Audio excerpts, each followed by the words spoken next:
So guys, welcome back. We are studying class 10th NCERT geography book, and this is the last chapter, that is lifelines of national income, that is the chapter number 7. So let's start. We use different materials and services in our daily life. Some of these are available in our immediate surroundings, while other requirements are met by bringing things from other places. Goods and services do not move from supply locals to demand locals on their own. The movement of these goods and services from their supply locations to demand locations necessitates the needs for transport. Some people are engaged in facilitating these movements. These are known to be traders who make the products come to the consumers by transportation. Thus, the pace of development of a country depends upon the production of goods and services as well as their movement over space. Therefore, efficient means of transport are prerequisites for fast development. Movement of these goods and services can be over three important domains of our earth, that is land, water and air. Based on this, transport can also be classified into land, water and air transport. For a long time, तो means of transport land water air, land में है roadways, railways, pipelines, water में है inland overseas और air में है domestic and international. Domestic में दो है, public and private. Okay, so for a long time trade and transport are restricted to a limited space. With the development in science and technology, the area of influence of trade and transport expanded far and wide. Today the world has been converted into a large village with the help of efficient and fast moving transport. Transport has been able to achieve this with the help of equally developed communication system. Therefore, transport, communication and trade are complementary to each other. Today, India is well linked with the rest of the world despite its vast size, diversity and linguistic and socio-cultural plurality. Railways, airways, waterways, newspaper, radio, television, cinema and internet etc. have been contributing to its socio-economic progress in many ways. The traders from local to international levels have added to the vitality of its economy. It has enriched our life and added substantially to growing amenities and facilities for the comforts of life. In this chapter, we will see how modern means of transport and communication serve as lifelines of our nation and its modern economy. It is thus evident that a dense and efficient network of transport and communication is a prerequisite for local, national and global trade of today. So transport roadway के बारे में हम पढ़ेंगे. India has second largest road network in the world, aggregating to about 62.16 lakh kilometer in India as per 2020-21 data. In India, roadways have preceded railways. Okay, so they still have an edge over railways in view of the ease with which they can be built and maintained. The growing importance of road transport vis-a-vis rail transport is rooted in the following reasons. Construction cost of roads is much lower than that of railway lines. Roads can be traversed comparatively more dissected and undulating topography. Roads can negotiate higher gradients of slopes and as such can traverse mountains such as the Himalayas. Road transport is economical in transportation of few persons and relatively smaller amount of goods over short distances. It also provides door-to-door services, thus the cost of loading and unloading is much lower. Road transport is also used as a feeder to the other modes of transport, such as they provide a link between railway stations, air and seaports. In India, roads are classified in the following 6 classes according to their capacity. Look at the map of the national highways and find out about the significant role played by these roads. Golden quadrilateral superhighways. Golden quadrilateral superhighways. The government has launched a major road development project linking Delhi, Kolkata, Chennai, Mumbai and Delhi. Okay, Delhi, Kolkata, Chennai, Mumbai and Delhi by 6-lane superhighways. The north-south corridors linking Srinagar, Jammu and Kashmir and Kanyakumari, Tamil Nadu and east-west corridor connecting Silchar, Assam and Porbandar, Gujarat are part of this project. So the major objective of the superhighways is to reduce the time and distance between the mega cities of India. These highway projects are being implemented by the National Highway Authority of India, that is NHAI. Now, national highways. So national highways link extreme parts of the country. These are the primary road systems. A number of major national highways run in north, south and east-west directions. State highways, roads linking a state capital with its different district headquarters are known as state highways. And next come the district roads. So these roads connect the district headquarters with other places of the district. Other roads, rural roads which link rural areas and villages with towns are classified under this category. These roads received special impetus under the Pradhan Mantri Gramin Sadak Yojana, Under this scheme, special provisions are made so that every village in the country is linked to a major town in the country by an all-season motorable road. Border roads. Apart from these border roads organization, a government of India undertaking constructs and maintains roads in the bordering areas of the country. This organization was established in 1960 for the development of the roads of strategic importance in the northern and northeastern border areas. These roads have improved accessibility in areas of difficult terrain and have helped in the economic development of this area. तो एक बार UGC net में question यह था test statement वाली कि border road organisation जो है वो जहाँ की डिफ़िकल्ट एरियाज में जैसे कि माउंटेन वगैरह में मतलब ईज़ ऑफ एक्सेस नहीं, कुछ एक टर्म था ऐसा, जहाँ पर बॉर्डर रोड ऑर्गेनाइजेशन तो रोड बिल्ड करते हैं, उसके अलावा स्कूल हॉस्पिटल्स ये सब भी बिल्ड करता है वो जहाँ एक्सट्रीम प्लेसेस में। तो ये स्टेटमेंट सही था या गलत था, तो इसके बारे में क्वेश्चन पूछा गया था एक बार यूजीसी नेट में।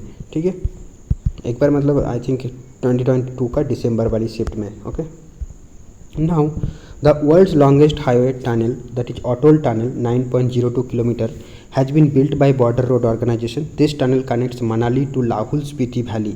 तो किससे कनेक्ट करता है? Manali to Lahaul Spiti valley throughout the year. Okay, earlier the valley was cut off for about 6 months each year owing to heavy snowfall. The tunnel is built with ultra modern specification in the Pir Panjal range of Himalayas at an altitude of 3000 meters। तो कौन Lahaul to Spiti connect करता है और पीर Panjal range में ये located है। इसका length है 9.02 किलोमीटर। इसका जो ऑल्टीट्यूड है 3000 मीटर है from the mean sea level. Okay, now come to the roads can also be classified on the basis of the type of material used for their construction, such as metal and unmetal roads. Metal roads may be made of cement, concrete or even bitumen of coal. Therefore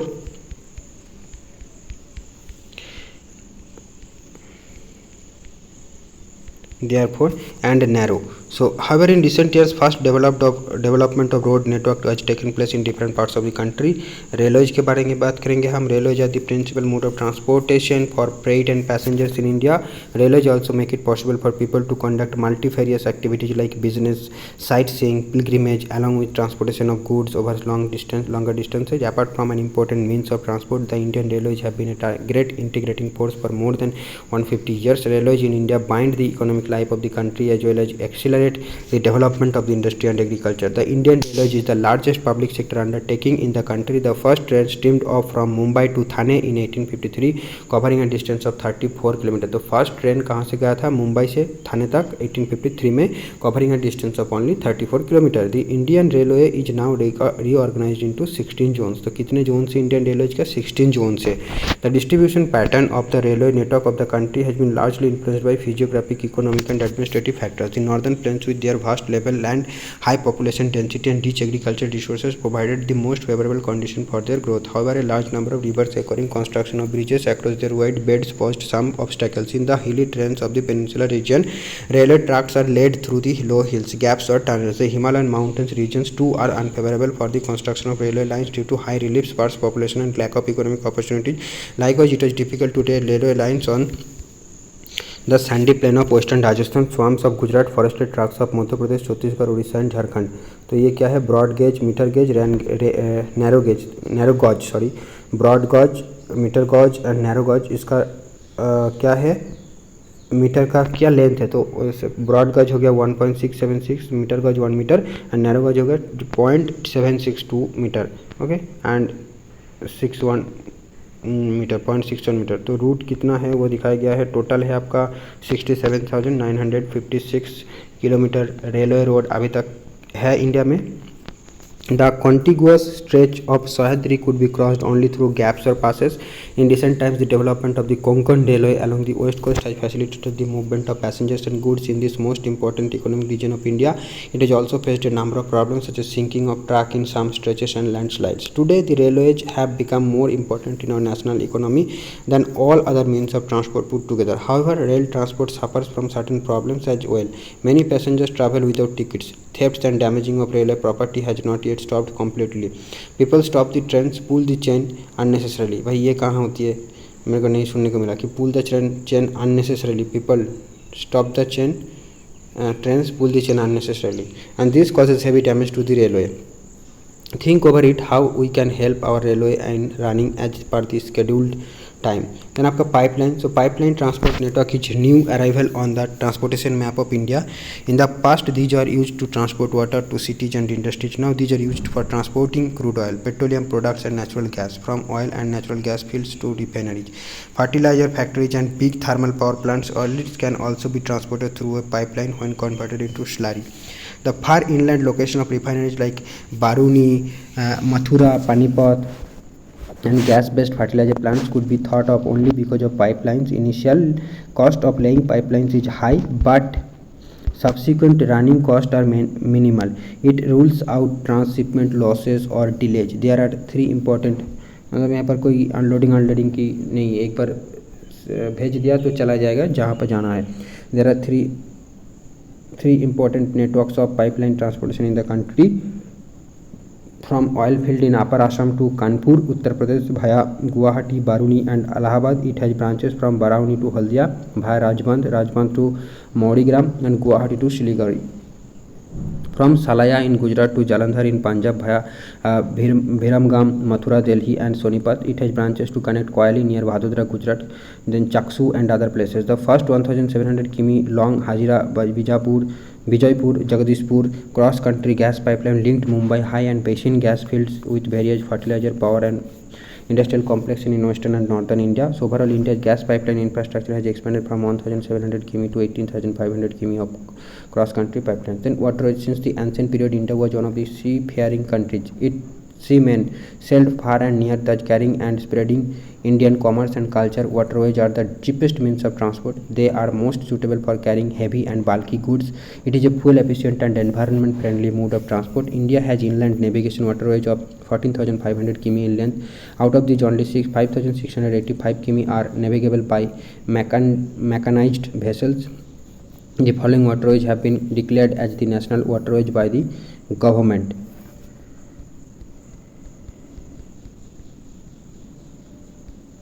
National waterways of India, these are the national waterways of India, that is the Ganga river between Allahabad and Haldia and national waterway number 1. Then the Brahmaputra river between Sadia and Dhubri, this is national waterway number 2. The West Coast Canal in Kerala, Kottapuram, Kollam, Udayaga Mandal and Champakkara canals 2005 km. Not national waterway number 3. Specified stretches of Godavari and Krishna rivers along with Kakinada, Puducherry stretch of canals, and specified stretches of river Brahmani along with Matai river delta channels of Mahanadi and Brahmani rivers and East Coast Canal. Then there are some other inland waterways on which substantial transportation takes place. These are Mandobhi, Juari and Kamburja, Sundarbans, Barak and backwaters of Kerala. Apart from these, India's trade with foreign countries is carried from the ports located along the coast, so 95% of the country's trade volume is moved by sea. Now, major seaports with a long coastline of 7,516 kilometers, 1.6 km. India is dotted with 12 major and 200 notified non-majors, that minor interpreted ports. These major ports handle 95% of India's foreign trade. Kandala in Kutch was the first port developed soon after independence to ease the volume of trade on the Mumbai port in the wake of loss of Karachi port to Pakistan after the partition. Kandla, also known as the Dindal port, is a tidal port.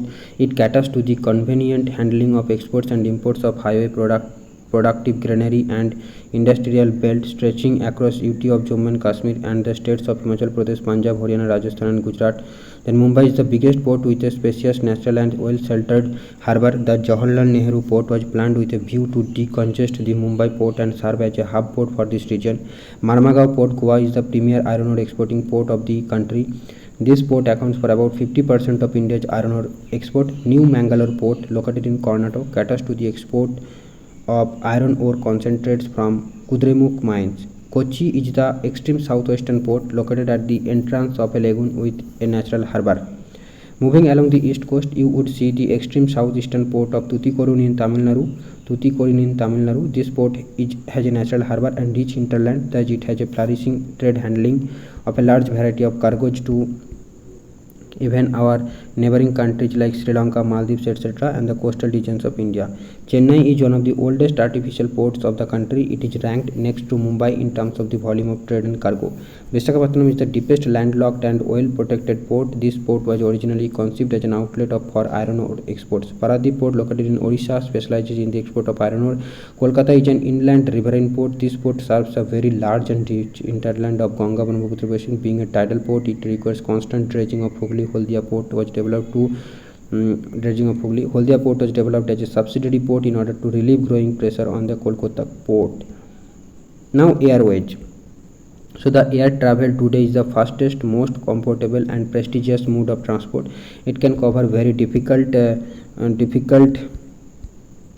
terrains like high mountains, dreary deserts, dense forests, and also long oceanic stretches with great ease. So think of the northeastern part of the country marked with the presence of big rivers, dissected relief, dense forest, and frequent floods and international frontiers, etc. In the absence of air transport, air travel has made access easier. So Pawan Hans Helicopters Limited. Pawan Hans Helicopter Limited provides helicopter services to Oil and Natural Gas Corporation in its offshore operations to inaccessible areas and difficult terrains like the northeastern states and the interior parts of Jammu and Kashmir, Himachal Pradesh, and Uttarakhand. Air travel is not within the reach of the common people. It is only in the northeastern states that special provisions are made to extend these services to the common people. Now, communication. So ever since humans appeared on the earth, they have used different means of communication, but the pace of change has been rapid in modern times. Long distance communication is far easier without physical movement of the communicator and receiver.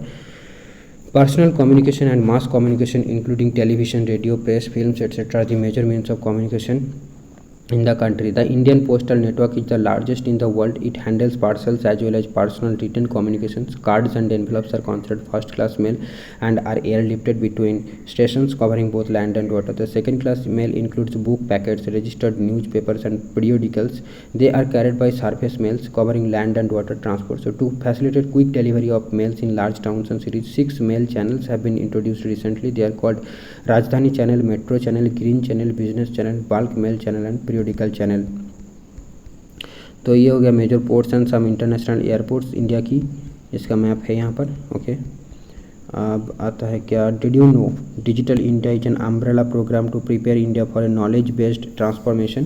The focus of digital India programme is on being transformative to realise IT. यहाँ पर देखो एक अच्छी बात है, IT का full form तीनों हो सकता है, Indian talent, information technology equal to and India tomorrow. तो Indian talent and information technology को ऐड करके हो गया India tomorrow and is on making technology central to enabling change.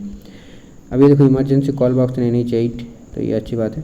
Then India has one of the largest telecom networks in Asia excluding urban places. More than 2/3 of the villages in India have already been covered with subscriber trunk dialling telephone facility. In order to strengthen the flow of information from the grassroots to the high level, the government has made special provision to extend 24 hours STD facility to every village in the country. There is a uniform rate of STD facilities all over India. अब इसे STD कौन use करता है? It has been made possible by integrating the development in space technology with communication technology. Mass communication provides entertainment and creates awareness among people about various national programs and policies. It includes radio, television, newspapers, magazines, books, and films. All India Radio, Akashvani broadcast a variety of programs in national, regional, and local languages for various categories of people spread over different parts of the country. Doordarshan, the national television channel. Doordarshan, the national television channel of India, is one of the largest terrestrial networks in the world. It broadcasts a variety of programs from entertainment, educational to sports, etc. for people of different age groups. India publishes a large number of newspapers and periodicals annually. They are of different types depending upon their periodicity. Newspapers are published in about 100 languages and dialects. Did you know that the largest number of newspapers published in the country are in Hindi, followed by English and Urdu? Okay, तो हिंदी हो पहला, then English, then Urdu. India is the largest producer of feature films in the world. It produces short films, video feature films, and video short films. सबसे ज़्यादा film भी India से ही बनते हैं. At the Central Board of feature film. अच्छा, the Central Board of Film Certification is the authority to certify both Indian and foreign films. Then international trade, the exchange of goods among people, states, and countries is referred to as trade. The market is the place where such exchanges takes place.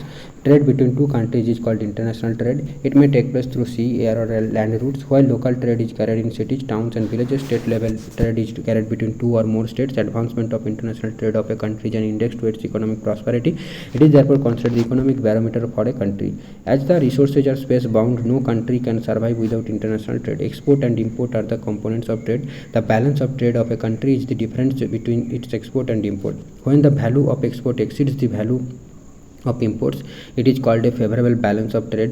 On the contrary, if the value of imports exceeds the value of exports, it is termed as unfavorable balance of trade. India has trade relations with all the major trading blocs and all geographical regions of the world. The commodities exported from India to other countries include gems and jewelry, chemicals and related products, agriculture and allied products, etc.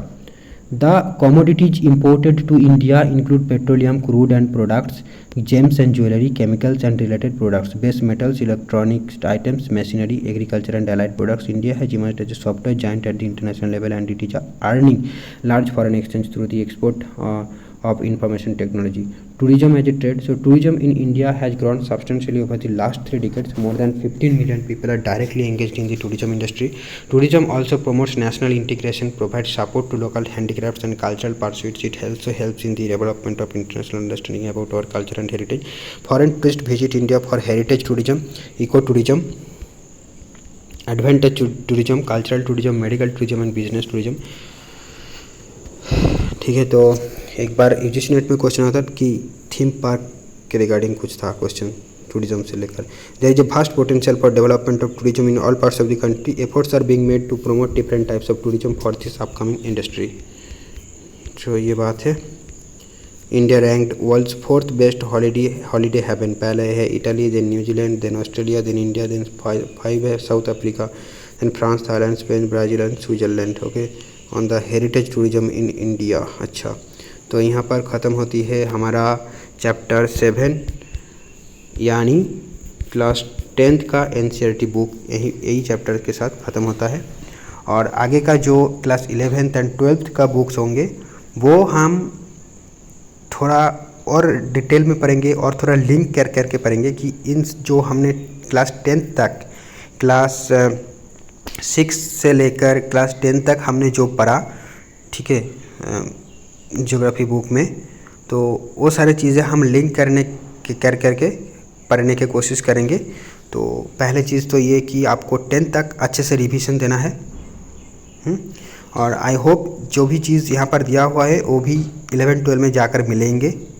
तो देखते हैं क्या है आगे, और हम थोड़ी और इम्पोर्टेंस देकर 11-12 को बुक को स्टडी करेंगे, क्योंकि KVS, NVS ये सारे जो एग्ज़ाम्स होने वाला है रिक्रूटमेंट का, तो वहाँ पर जो PGT का सिलेबस रहेगा, ठीक है, या TGT का सिलेबस रहेगा, तो वो syllabus 11 and 12 NCERT based syllabus है. तो 11-12 को बहुत ही अच्छे से पढ़ना है, और हम कोशिश करेंगे कि कभी कभी टॉपिक वाइज भी पढ़ने की कोशिश कर सकते हैं, या फिर क्या होगा देखेंगे एक बार, ठीक है. और बट पढ़ना है बहुत अच्छे से 11-12 को. तो ये बात है. और हम ये पढ़ने के बाद ये पता चल जाएगा कि यार क्लास 10 तक जो है NCERT में वो 11-12 में कितना है, या फिर ये भी पता चलेगा कि यार क्लास 10th तक की बुक कितना इम्पोर्टेंट है UPSC के लिए, तो भी पता चल जाएगा, ठीक है. और डेफिनेटली अंडरस्टैंडिंग के लिए तो बहुत ही अच्छी बुक है. पढ़ के थोड़ी बहुत चीज़ें समझ में आ जाएगा आपको, मतलब काफ़ी आसान एक्सप्लेनेशन है. और जो भी ज्योग्राफी के ऑनर्स है उसको लगेगा कि यार ये तो मतलब जो जाने हुई चीज़ें वही सारी चीज़ बता रहा है, तो उतना इंटरेस्ट नहीं लग सकता आपको. बट एक बात याद रखना, UPSC is nothing but to crack UPSC you have to revise, and revision is always boring but you have to do it, right. So कभी इग्नोर मत करना कि यार ये क्लास 10th का क्या पढ़ूँ, क्लास 9 का क्या पढ़ूँ. बस एक बार एटलीस्ट आप पढ़ लेना, समझ लेना चीज़ों के, और थोड़ी बहुत नोट भी कर लेना, ठीक है. क्योंकि NCERT से ये बहुत लोग बोलते हैं कि डायरेक्ट क्वेश्चंस पूछा जाता है, तो हम जर्नी में हैं, हम जस्ट उस रिभार में एंटर करने की कोशिश कर रहे हैं. देखते हैं कितना टाइम लगता है, कोशिश पूरी होती भी कि नहीं है, ठीक है, मतलब एंटर कर पाऊँ या नहीं, तो वो भी एक बात है. बट चलिए स्टार्ट जब किया है तो कंटिन्यू करेंगे, और ठीक है. और हम साइड बाय साइड तो KVS, NVS ये सारे जो टीचिंग के रिक्रूटमेंट है ये भी देख रहा है. और हमारा चैनल का नाम जो पर्पस है कैरियर इन ज्योग्राफी है, तो हम सिर्फ वही मतलब मल्टीपल चीज़ों को ट्राई कर रहा है. डेफिनेटली एक जॉब पाने के लिए कि यार आपने बीएड कर लिया है, एमए कर लिया या बीए किया है, तो उसके बाद बीएड कर लिया है तो अपने टीचिंग लाइन की भी प्रिपेयर करें और साथ में यूपीएससी की प्रिपरेशन को साथ में आप सोच सकते हो कि यार जब टीचर बन जाओगे तब अगर आपके पास एज रहा, टाइम रहा, तो आप कुछ एक बड़ा लेवल पे पहुंचने के लिए सोच सकते हो। और ये भी बताया जाता है, मतलब जो भी हमारा जो एडुकेटर्स है वो ये बोलते हैं कि यार यूपीएससी के प्रिपरेशन करोगे तो जो सिलेबस है ना वो आपको ओवरऑल नॉलेज को डेवलप कर देगा और आपको एक अच्छा सिटीजन बना देगा। तो मकसद ये सिर्फ ये नहीं है कि यार यूपीएससी करना है, देना है, ये नहीं है। अगर आप साइड में कर रहा हो तो काफ़ी हद तक आपको ये मदद करेगा कि आपका एक अच्छी नॉलेज बिल्ड हो, एक अंडरस्टैंडिंग बिल्ड हो, एक पर्सपेक्टिव बिल्ड हो नेशन के तरफ, ठीक है। नेशन को लेकर, इंडिया को लेकर और वर्ल्ड को लेकर एक पर्सपेक्टिव डेवलप होंगे आपकी। तो इंटरेस्ट रहना काफ़ी अच्छी चीज़ है और आई होप कि वही रेस में हम हैं और हमारी पर्सनालिटी भी इम्प्रूव होंगे अगर हम इस जर्नी को कवर करें। तो सिलेक्शन होना ना होना तो अलग बात है, क्योंकि सिर्फ 1000 तक ही मैक्सिमम सीट रहता है, तो बहुत कॉम्पिटिटिव है। बहुत लोग हमसे 100 गुना ज़्यादा मेहनत करती है, इसके पीछे 100 गुना टका खर्च करते हैं। तो हम देखेंगे इस जर्नी में कैसे एंटर कर सकते हैं, बस हम चीज़ों को समझने की कोशिश कर रहा है। तो चलिए आज यहीं पे रुकते हैं और चैनल को सब्सक्राइब करके रखिएगा। Thank you friends.